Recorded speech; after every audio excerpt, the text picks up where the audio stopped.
that mean it's on? Hello? Oh, it's on. Well, I thought it was going to be very hard to read because there was so much noise in here, especially that music which I had recorded in Morocco by the trance group, the Jalala, which was playing a lot before. And even the pictures are kind of distracting, especially that one over there of Fantuzzi with a gun up to his temple. Yeah, as if he were going to blow his brains out. But unfortunately, there was no bullet in the gun.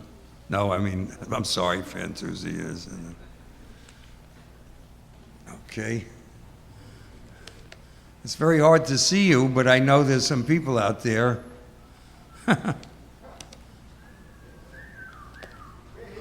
Yeah, well, who was that? Who said that? Okay. What's your name? Jan. Oh, Jan, I see. Okay.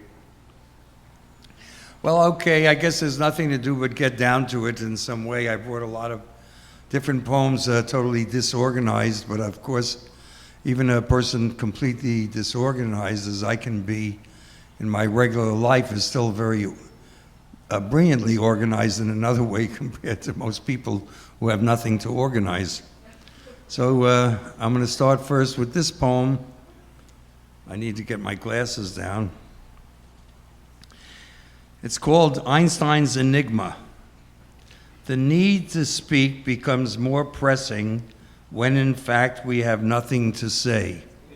Jean Baudrillard, that's a French writer. That's called an epigraph before the poem. After an unaccustomed movie, I am in a cafe where one could wait forever for a friend to come in. Even on his deathbed, Einstein kept scribbling equations, but could never find what lies at the heart of a black hole.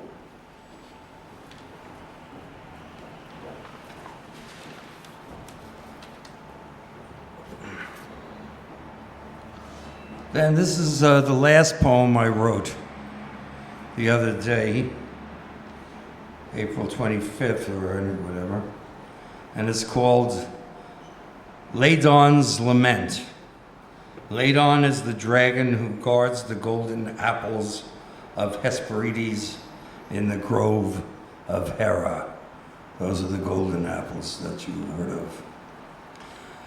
Holding up the ceiling is too difficult for me.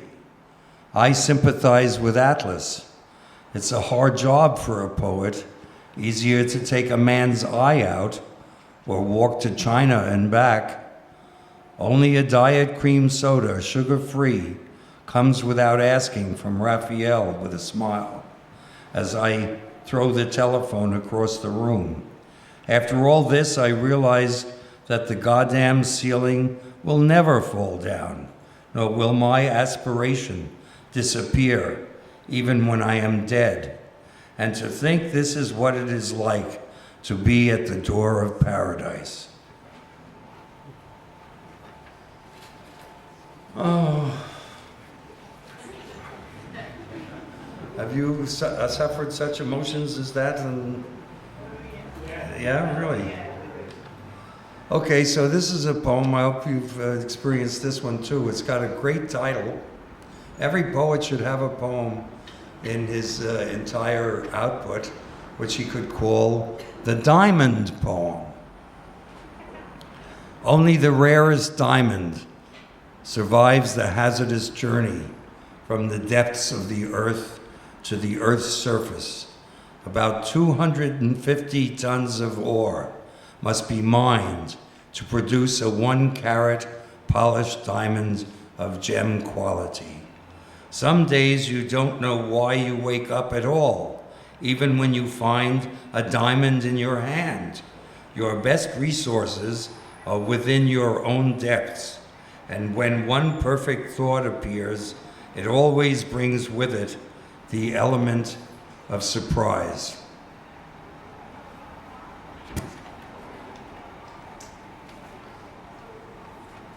See, I need a a beautiful girl or a friendly dwarf to just take these poems from me, because I don't know where the hell I can hardly move here. I mean, first of all, this is the first time I've ever gotten stuck in this situation, but I'm going to try to see if I can read or give a whole reading, and I'm not reading too short as a rule, without going to the bathroom, which I need to do. But what can I do now? It's too late. And I was told it's too far away. I can hardly walk, so I didn't want to go there. But maybe somebody could slip over on the side here and bring me a bottle, and I could do something that's never been done at a poetry reading as far as I know. Here's another poem I wrote very recently. It's called, I'm laughing at myself, it's the end. Obsession. Not interested in love or what is behind things or the tempo of the sea, just what it is that stays my hand, keeps me still and away from my own self, beckoning.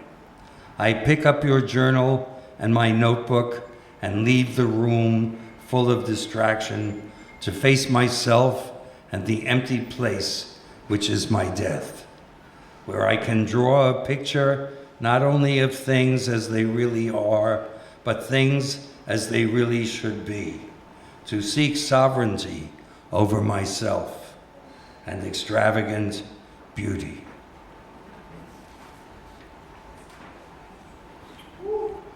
This one is called Last Poem.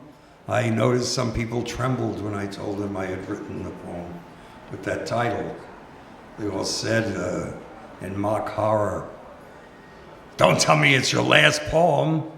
I said, well, it sure feels like it, and I'm writing it as if it might well be. But in any case, just on the simple everyday level of the literal, it is the last poem I wrote, so it's my last poem. Don't get so excited.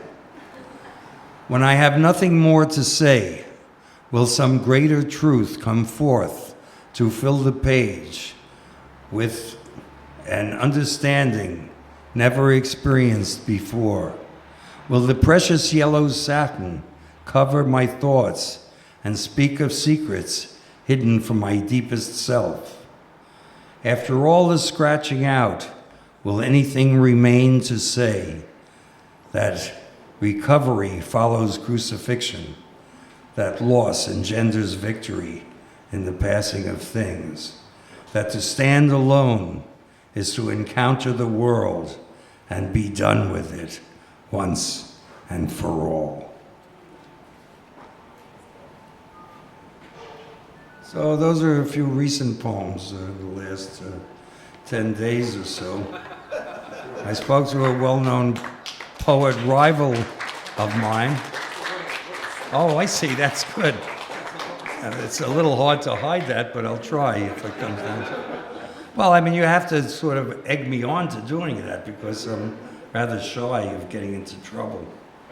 After all, this is the Swiss Institute. Okay. This is a little book called Chaos and Glory, one of my favorite books of all time, of mine. It says on the back, I had a quote from Jack Micheline. Does anybody here know who Jack Micheline is? Yeah. Or was? Yeah, so he was a good friend of mine, and I really loved Jack Micheline, though most of the poets I knew as I was growing up always deplored him. I don't know that I was made more interested by the fact that they deplored him, but I knew it was just what it was about them that was most deplorable was when they said that they deplored him. But I always found him to be a great guy and actually a terrific poet, far better than people who knew him would ever think, and very true to himself and to his art. And the first time that one of the first times I ever met him, I was in Paris. I was completely broke, which means you don't have 25 cents, you know? And somehow, without even knowing that, he intuited that when I sort of cast a hungry look at a guy who was selling baked potatoes in the street. And he suddenly pulled out an American dollar bill and just handed it to me. How could you ever deplore a guy like that, you know.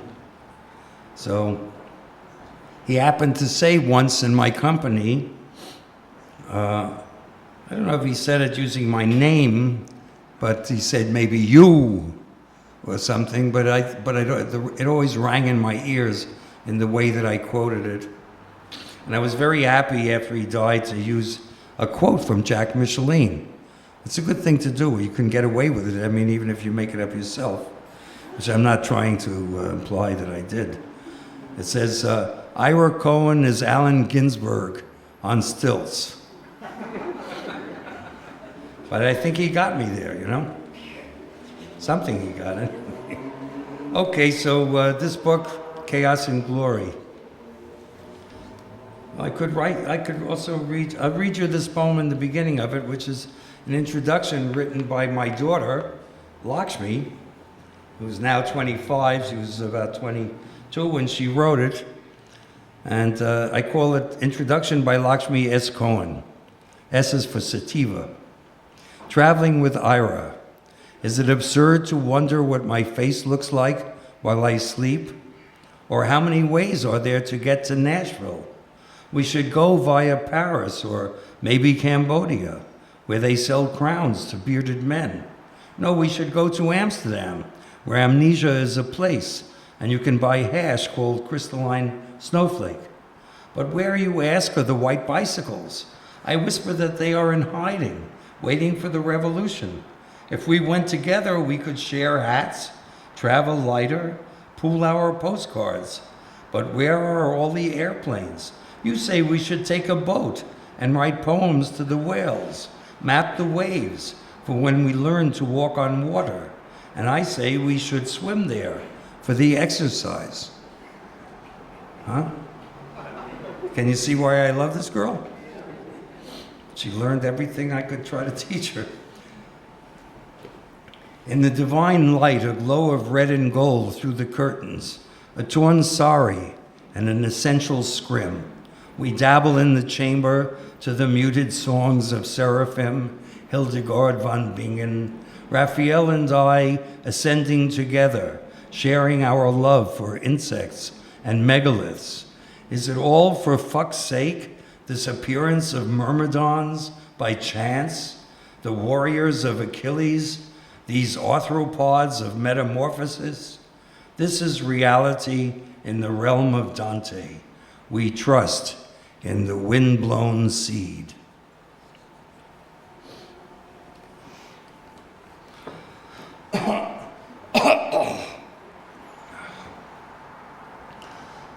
This is a poem I wrote in a taxi cab, I think, one day, a couple of years ago, 1992. My God, how time flies. It's called Elephant Dream. Tonight I read at St. Mark's for Valentine's Day. Last night I dreamt I was on a bicycle with metamorphic handlebars, which took me to a great elephant graveyard. The body of a giant elephant lay in a circular setting in the center of the graveyard, set like a huge stone of cracked lapis. The granddaddy of all Ganeshas turned on its right side. The photograph was taken with the aid of a psychic shutter and remains hidden deep within me. What is it that draws the elephants to their burial ground? The meaning was sacred, beyond ivory. I am in a taxi cab driven by Javed Khan, a transplanted Aryan from the Punjab near Pakistan. I tell him my dream, and he tells me that I cannot show that place to anybody.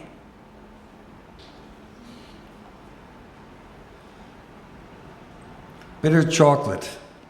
The double mirror is broken and you've changed your hairdo again.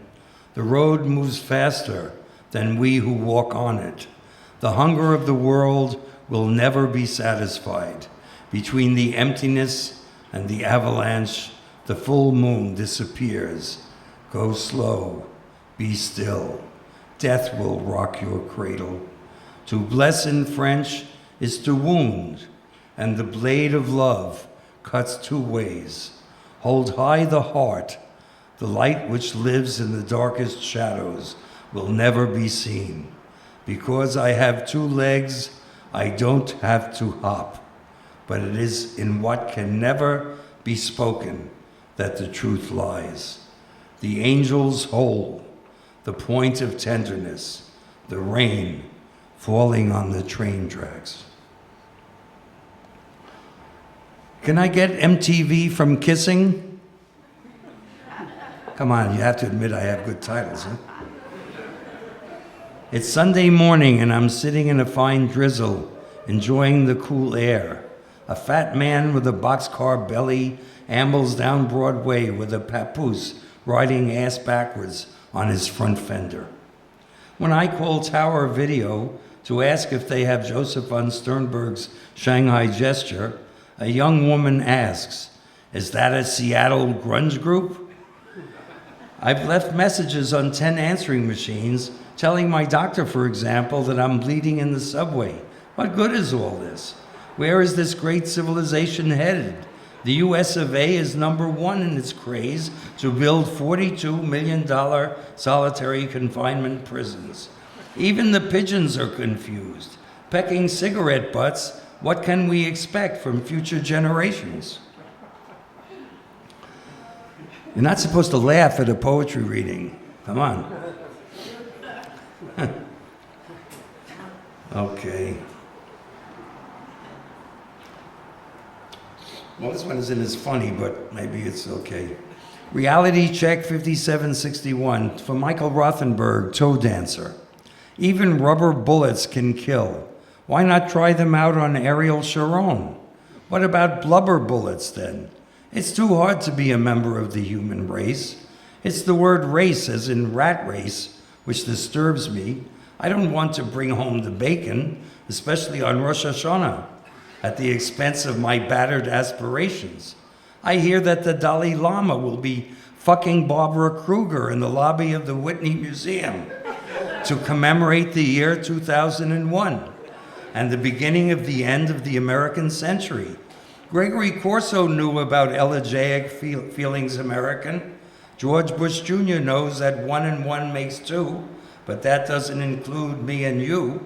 Hanging from a beam of light, no cook will ever cook my goose or put my dreams to flight.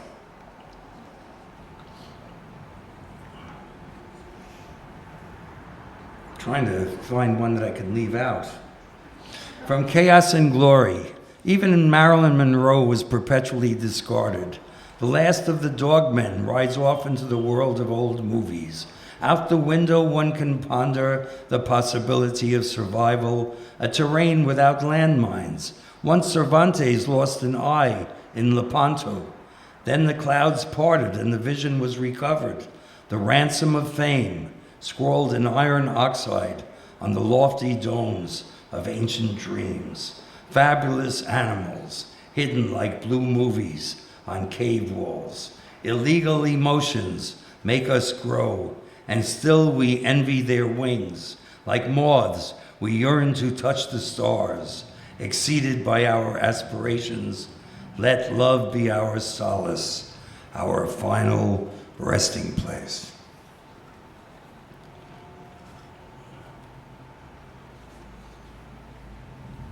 There's a poem somewhere for Gerard Malanga. Of course, Gerardo, you must know that I am your Geppetto and you my Pinocchio. You are in my palm, the audience in my lap. We at least will not leave dummies behind.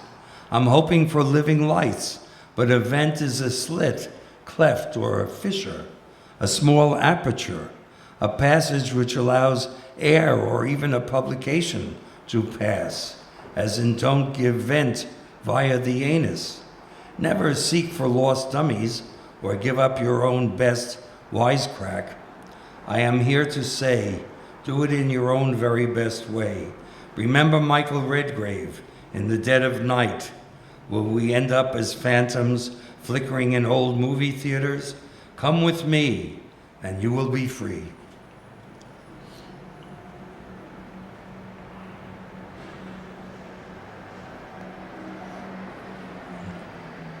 This one is for Valley. That's Valley Myers, a great painter, somewhere in this whole scene of slides. I think there was one of her. But anyway, Valley Myers, a great painter. Yeah. Right, A beautiful woman with is it on there? Oh, there it is. Was it there already? Yeah. A magic. Someone asked me about magic. Was Brian Geisen a magician? Well, that's magic, right? I didn't know it was there. You think I have eyes in the back of my head? Maybe. Well, anyway, she died at 73 a few years ago. And on that occasion, I wrote this poem. Shift, baby, shift to the stations farther out. The first stars shone brightly before there was anyone to see them. Now you can download a galaxy in a swirl of colors, in between 500 million years of darkness. Myself, the light, shining in an almost empty world, sky above, sky below. Firmament calls to firmament, and I to myself, a dazzle and alone. Fly through it like a bird, you said, the original woof, the final yelp. You found the world that was before love was made. You knew that death cared not at all for pride. Your death I keep inside. A bird I carry.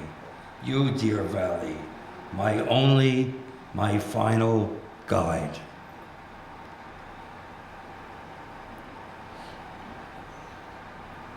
Homage to Monk. Straight no chaser. Monk is his own evidence. In Gabardine, without formal training, he was the revolution. A stream of lions under his fingers, music in the ash of your burning cigarette, in the handkerchief you used to mop your brow. If you needn't, who else would've? You outdid the rain at its own game. You left your fingerprints on the sky. Turning in your own circle, you wore your music like a hat of distinction. Always here and now, even now that you're gone. Ugly beauty, you said, lost in the spheres. First was always best for you. Then you started staring out of windows. Don't blame me, you played, leaving the suitcase filled with empty Coke bottles behind. Your hat you kept on, even while you were sleeping. Then you went off minor. You said to KK that you weren't there. Still the sounds you heard go on, not hard of hearing, but so easy to listen to.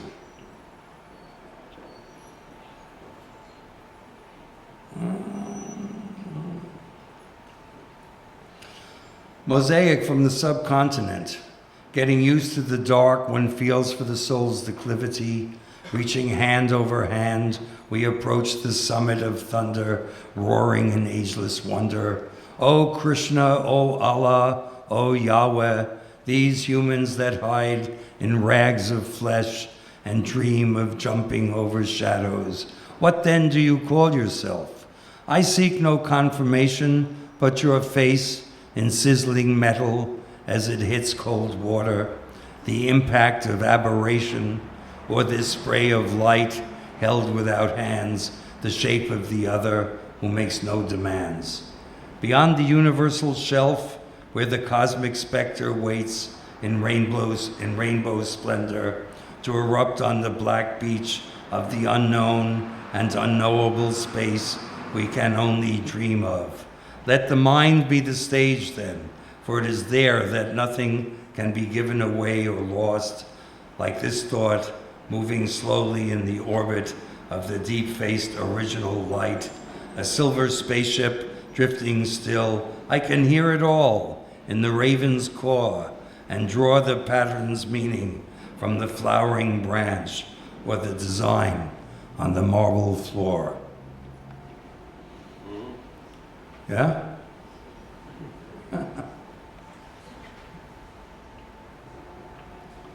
Okay, radiant transmission. I awake in the middle of the night in room number 3 at the October Gallery, thinking of radiant transmission and the tears of Avalokiteshvara. The flowing water of inspiration is signified by the unknown artist whose leaves brush the window of sleep, uniting Mercury and Cinnabar. I sit in my skeleton palace, wondering about what it takes to make one drop of rain to fall, how even backlighting will not bring on the new morning before it's time. The alarm clock will not ring when the leaves fall.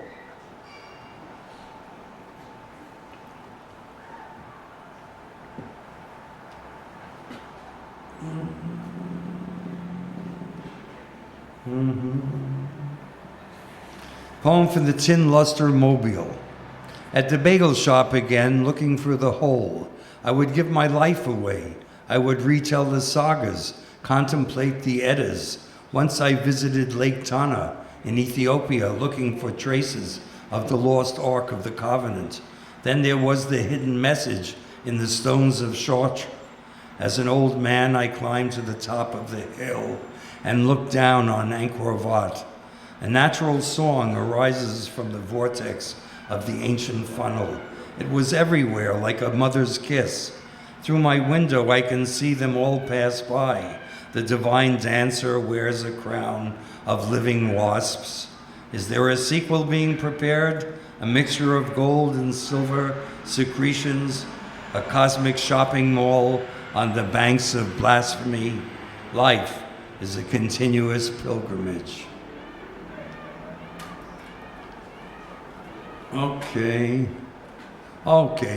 Donald Rumsfeld and the fecal microphone. I awake thinking of the ram in the thicket, the curtain of blood flowing between heaven and earth, and the uncounted innocent victims of warfare, waged for reasons deleted from history. Could we but begin anew on another world where man's inhumanity to man remains unknown, where the apple confers its essential goodness, and where God requires nothing more than what is granted.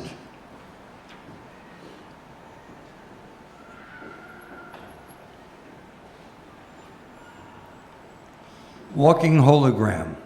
If you break a hologram on a glass plate, every fragment will contain the whole. In this fashion, I suppose, every cell of my body bears my face. Every memory contains my life's trajectory.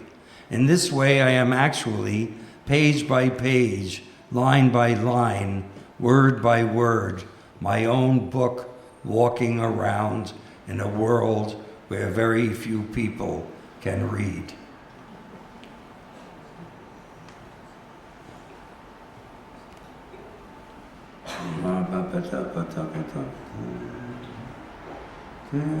A true samurai wants to die for loyalty.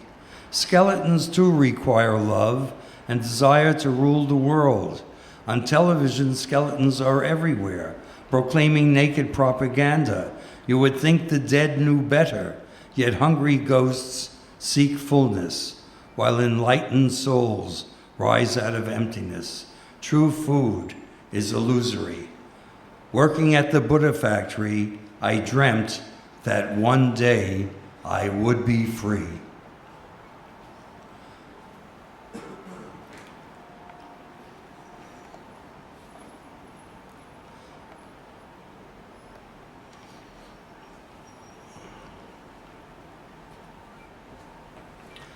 I was balanced in the foundry and wanted to be made. I was found in the balance and made wanting.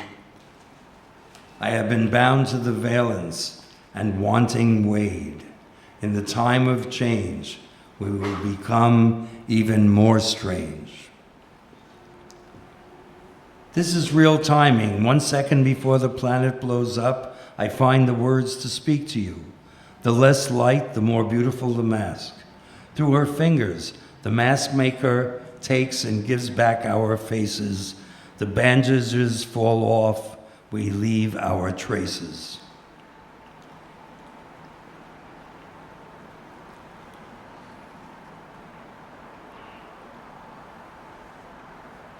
Not even Skinny Benny of the SRGG, Moroccan Secret Police, knows what the Nasrani Yehudi conspiracy is up to. The Jefe curled his lip displaying one perfect gold tooth and slime down his mustache with a little saliva before licking the white powder, just like in the movies. Psst!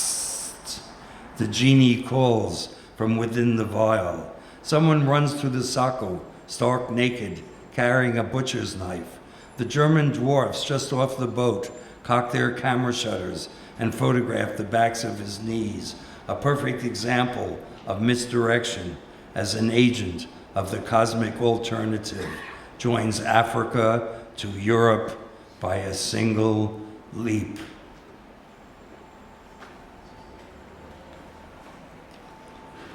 Victoria's poem.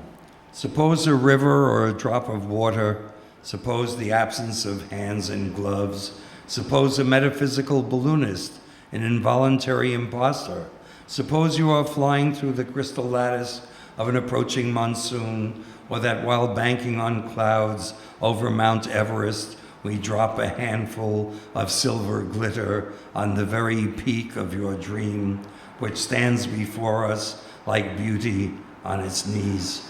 I give you a condensation of miracles, protected by foam fingers of mutable fantasy, a walled city in the open heart of the sea. You are the premonition of silver stallions rearing in the air, instantaneous as an explosion of confetti, impertinent as a whale's nose. If you hear that I am spreading false rumors about the universe, or that I have traded a kingdom of mirrors for the space between a snail's horns, you will realize that poets cannot forget their own amnesia. Remember Frankenstein raging across the Arctic wastes because you left off at the eyelashes and the glue is nowhere to be found, because you saw Lenin pouring boiling water into the secret toilets of last night, because you have a fungoid friend who knows that snakes are deaf and smell with their tongues. The poet will stay up until dawn, putting broken eardrums in the full perspective of atonal subtleties, trying not to think of the left eye of a crocodile. Remember Alexander and how he failed to escape the double door's implacable majesty. And yet I can tell you of an octopus which got out of a tightly closed cigar box, leaving no mouth bones behind. Do you see what I mean? We form with our lips an inexpressible alphabet, no titan in harness, but a graceful fluke in the albino mystery of a mountain which, sleeping, flashes heliographical messages in the sun. Oh, where is the powder inhaled by the mirror, or the bright wings shivering in the cold light of a transparent mantle? A blind Chinese swordsman is throwing darts through the shadows of falling leaves.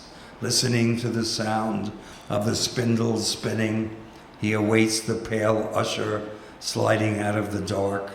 Just so the mind changes, like a dreaming projectionist who finds himself in Africa only to awake in an empty theater devoid of memories. A man who is not allowed to dream will become insane. It is better to make chairs out of the giant bones of a beached whale than to walk straight lines in poisoned shoes of eternity. The mystery is proclaimed by the growing fingernail. Are we getting someplace, do you think? I mean, it seems like a trip, right? One door opens and another door opens, huh? You think you'll be able to find your way home when I open the last door? I don't know if I'll be able to find my way home. Yeah, well, some of these poems I'm reading now I wrote a long time ago, when I lived in Nepal. Where I lived there, how many years did I live there? 4 or 5 years, something like that.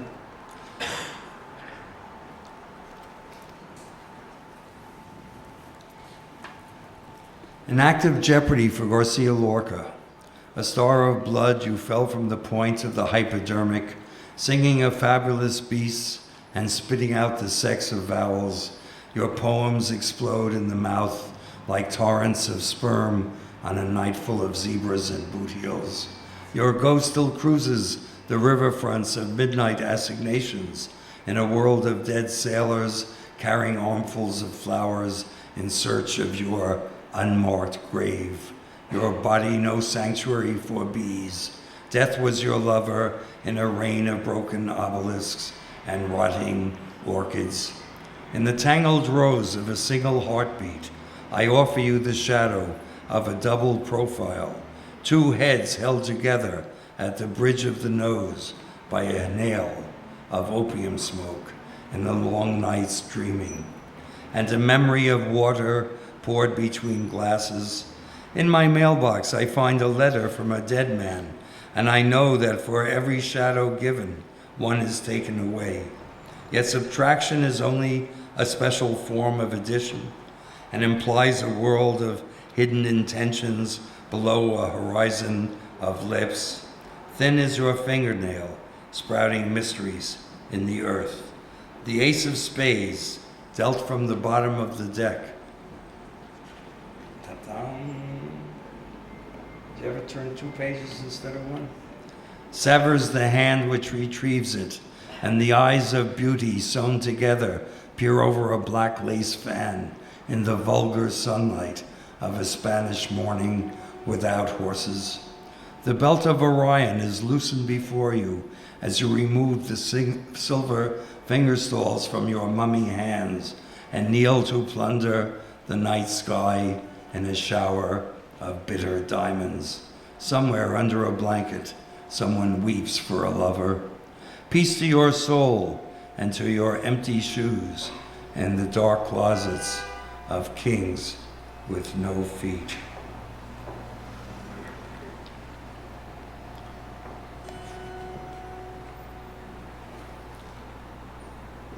Oh, gust, vapor, and breath, studded with pearls torn from your paradox, my love lies hidden between the threads of the sunrise and rehearses a requiem in the absence of eagles. Oh, that sounds good. That's just the last few lines of a poem, and that's what I'm reduced to now.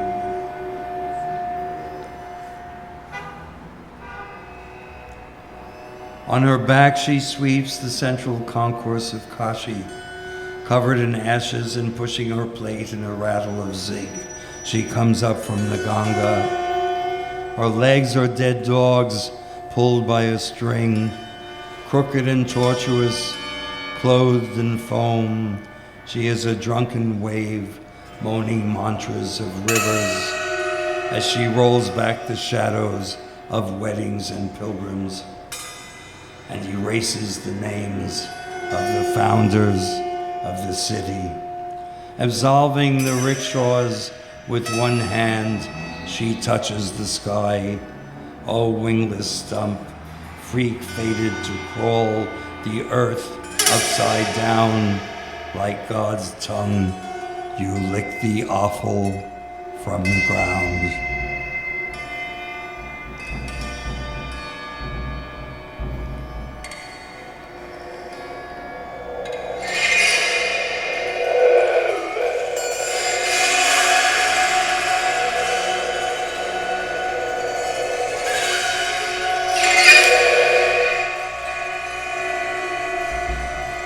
Camera obscura from Man Ray. It is the edge of Asia kissed by the sea. It is the distance between the seal of your heart and the seal of my arm. It is the invincible ruler's shadow which puts things in perspectives of fidelity. It is shapely desire which shows the significance of the image struggling to unveil itself in the startled mirror. Erotic daydream of a would-be cameraman sorrowing in snowdrifts. Fixed antennae suggest the radiance of distant majesty, the parallel illusions of cellophane ceremonies beyond the limits of feathers and clouds, And then there is the thinly penciled line under the eye of the photographer, seeking affinities between himself and the dust of an azure miracle. It is as if we lived to remember rain, such seasons capitalized by leopards and exhaled in gardens of our own mythology. It is merely ourselves we seek to express, nor do the edges of light willfully waver.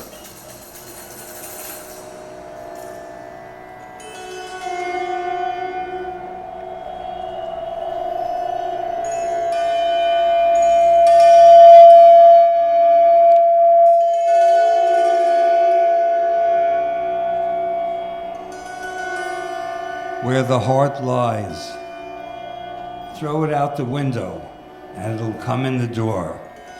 John Latouche to Brian Gysin. For Brian Gysin, the original blue-eyed sailor of the Sahara, welding your ship with rivets of Japanese calligraphy, you tack your sails of smoke and rise like the golden eagles of Fabergé, stolen from the blunted edge of a Tangier fantasy. There will never be another who would so dare to rub out the sky's blue, and yet remaining sure of ownership, await the unbridled cloud's inevitable return. See the Moroccan acrobats turning cartwheels on the train tops of your memory, passing like wind in the hair of another. But then the desert, always advancing, moves inexorably to devour the grasslands, taking the green as you have taken the blue on the end of your brush, making the walls of this world into open skies for other ships to sail through. Under the sign of the three hammers, your cylinder keeps turning, removing impurities before the final mutation. The man on the trapeze has filched your wallet. A priest, not yet defrocked, dreams of Bencharki. And now in your eyes, blue as the sky you have stolen, I see the vandalized pages of vellum as they arrange themselves before you. Oh, fugitive resonance in the absence of turnstiles, your windows are always open.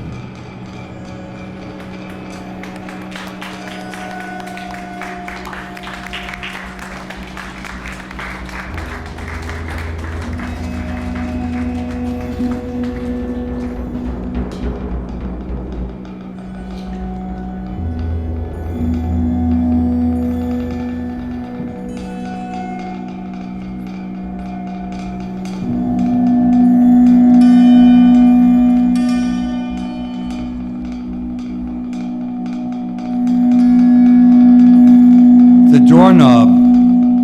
If it works, it works. Dogtooth Buddha provides the teaching. Jackass Guru brings enlightenment. This is the way of true devotion.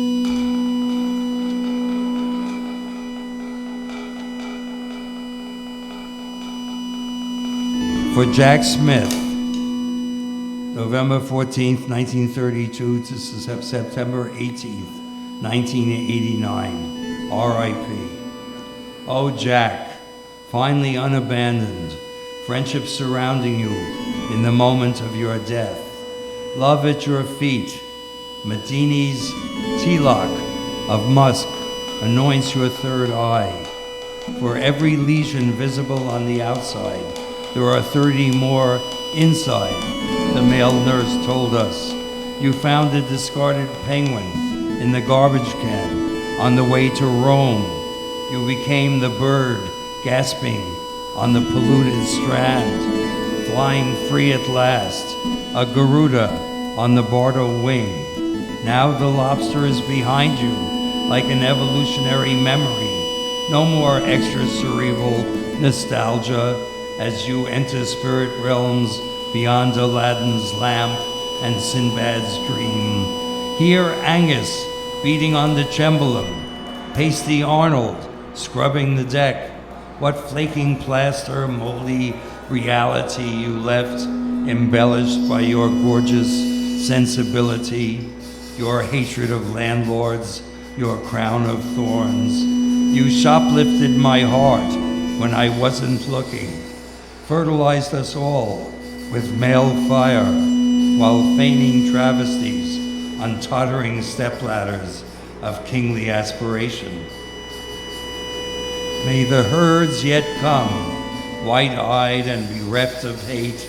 May the herds of cattle rebel in the victory from the hammer and the pick. May you and all the rest of us come to claim our rightful legacy to a future without thorns.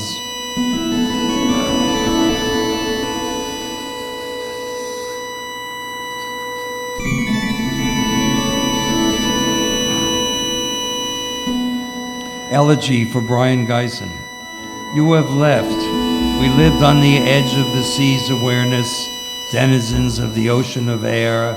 You are no shape, no other. You are the clarity of death, above the staleness of towns, above the pinnacles isolated as men crowd doorways. You ride the mystery of shape changing, and this maybe is the grain, the chances, and the colors, where even the blue patch fades like things of all weathers. But can such sorrowful holes shelter a grandeur?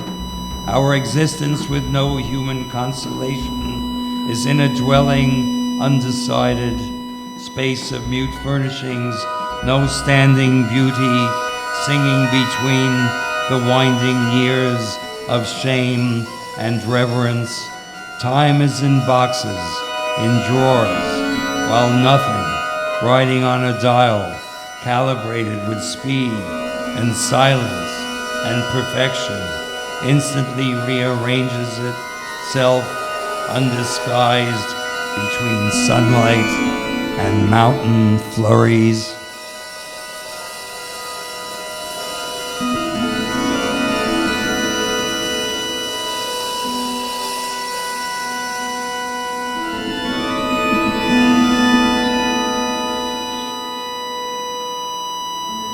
Torch Song.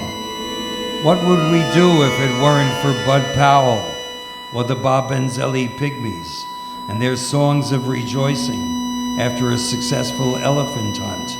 The music stops, how to encounter the goddess, how to find a foothold on the top of a life's debris.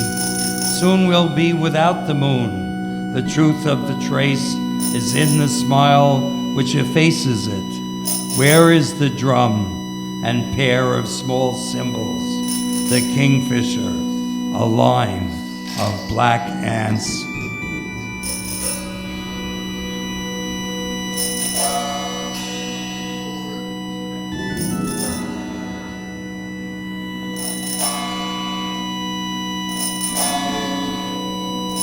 Optical time delay, or you can't step into the same river once, baby. How fast can you download your free flight mirrors? Fasten your seatbelt and enter the world of darkness forever. Plasma solution can replace your blood on demand while you swim upstream to nowhere or sew your shadow back on like Peter Pan. You can cross any border without fear, just by wearing a motion tracker bodysuit and a simulated face. Feverishly tweaking your imagination allows you to enjoy the restrictions of obsolete governments. Cybersex on demand. Don't be a crash test dummy or a Teflon widow. Stay a nomad and keep traveling, with or without a surfboard. If a bookmark is a bullet, then God can surely be an imperfection. There is no simple causal chain. Everything is simultaneously true. Living with flux is a permanent state. Stay on the threshold, get an impersonal computer, bathe in the shimmer of liminal possibilities, decenter your vision, and cross the border of human nature. Your mind is a diagram. Your heart can swivel in any direction, but if you can't shake your ass, you'll never make it to the other side. The last user is already with us. The playing field has shifted beyond your wildest dreams. There are no rules in a knife fight.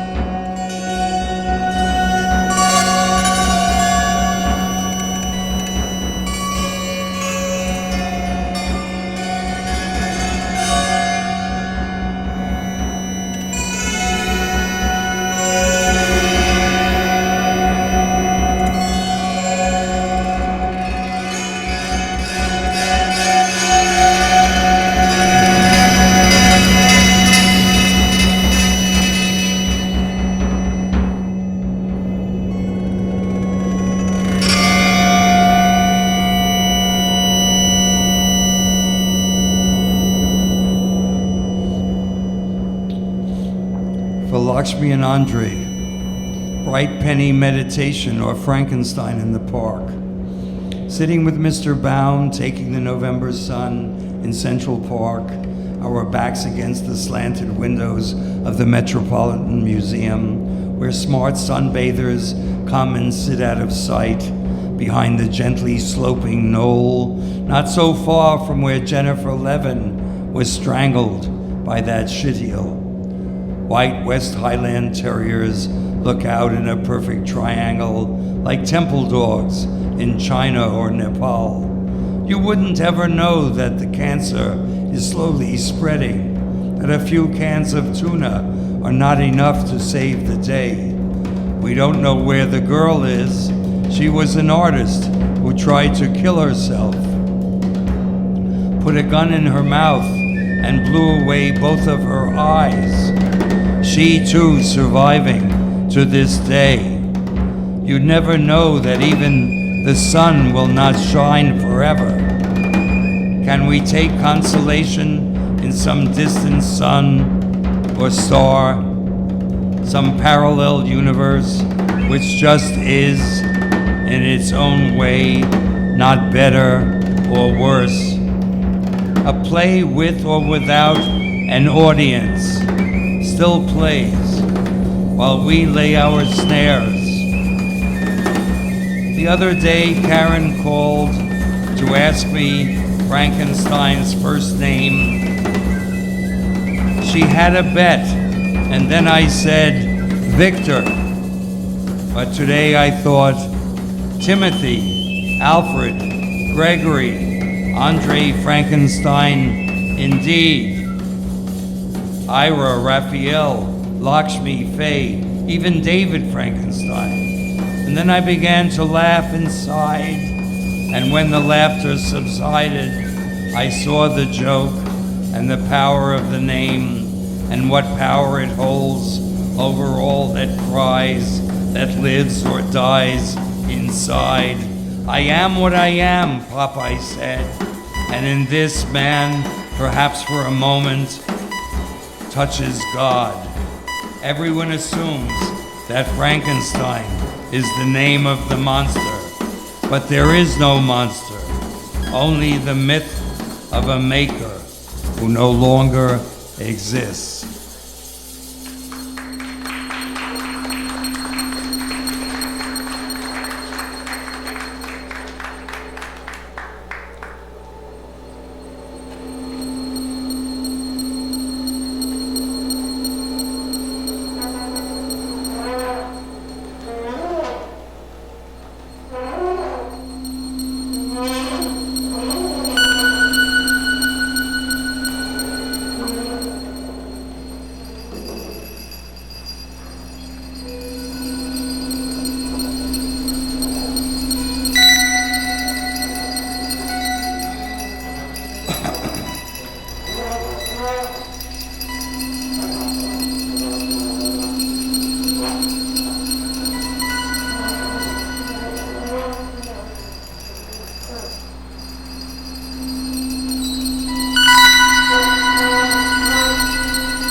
Dirge, there is a malady in the house of my homeland.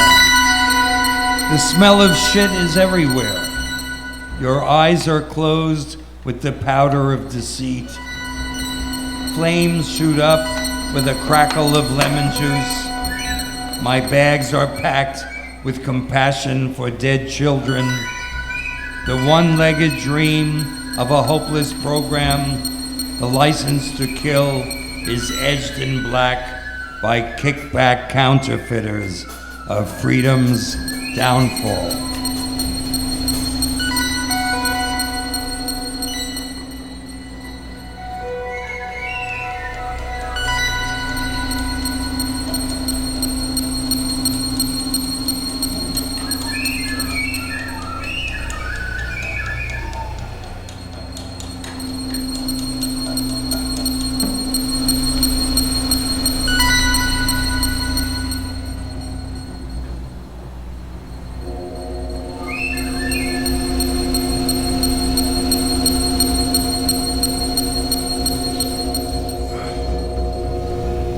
I am not a beat, though I have performed with them all, etc.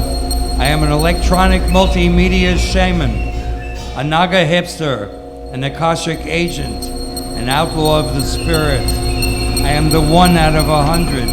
I am the bearded iris, the flower of chivalry, with a sword for a leaf and a lily for a heart. I am the rainbow, a hybrid of celestial hues. Blue in the end, a message between gods. I am your shadow in the darkness, your reflection in the mirror. I am the jack in your box.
get somewhere?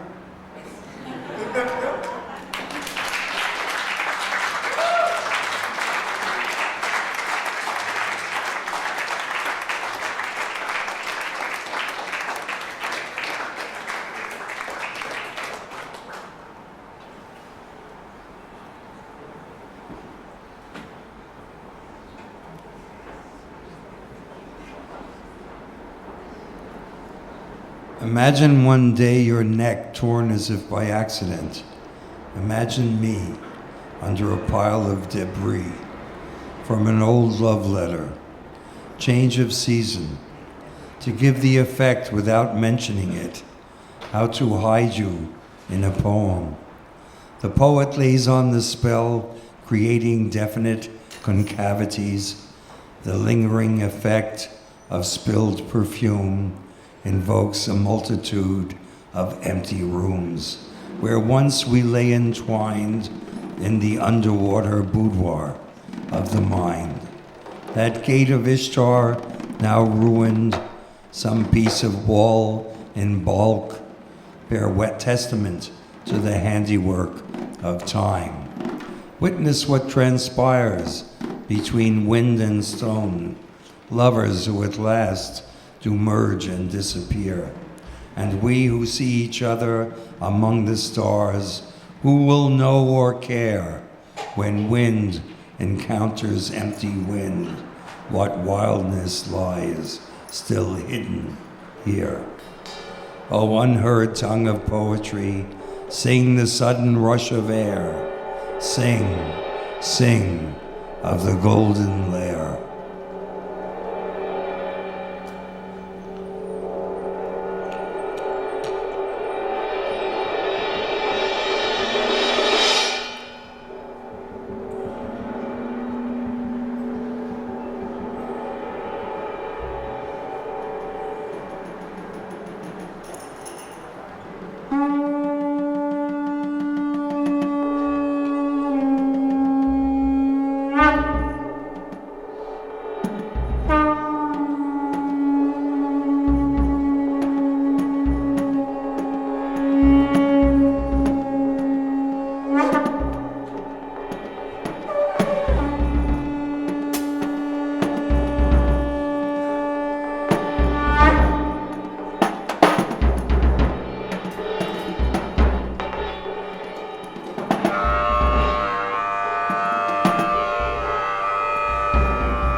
Okay. I'm going to read one last poem. Song to Nothing. And surely we will die without memory, coming to cold in the shadow of space. And if it isn't too late for the star to love you, spraying the sky with whispers attuned to galaxies hungry for flame, and if the tongue of night sings of albino winos till the morning light shafts the doorway, then surely we will die tonight, faceless at the white gate, sharing the smoke with ancient shapes in future garb. And you stand somewhere there on the other side, feeding on the pain of dreamlessness, where from the misty morning of white shadows and the unresisting need to destroy, Samael, Samael, I beg it may be forgiven, that they may be driven out of the black into the white. Only let the dazzle remain for gamblers to surprise, the strategic diamond, the throne of compressed bone, in the unsure dark, where only light can forgive, and your mind is signed. Embers of echoes in the vastness, the skies, the yearning to burn blind eyes in arrogant displays of feeling. Running wild, these beasts will feast on the newborn kind, for surely we will die tonight, unless we learn to ignore what the others live for on the other side of morning. And the skin of nothing left by the same summer masks the faceless wanderer. Oh, let it happen, this weird to discover the shape of beauty in everything extreme. For surely we will die tonight, whether we will or whether we dream. Oh, Samael, forgive the dreamer, forgive the dream. The song of nothing is your lullaby.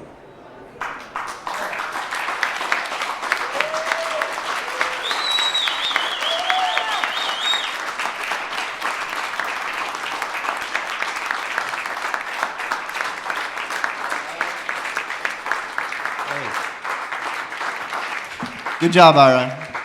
Thank you. Another round of applause.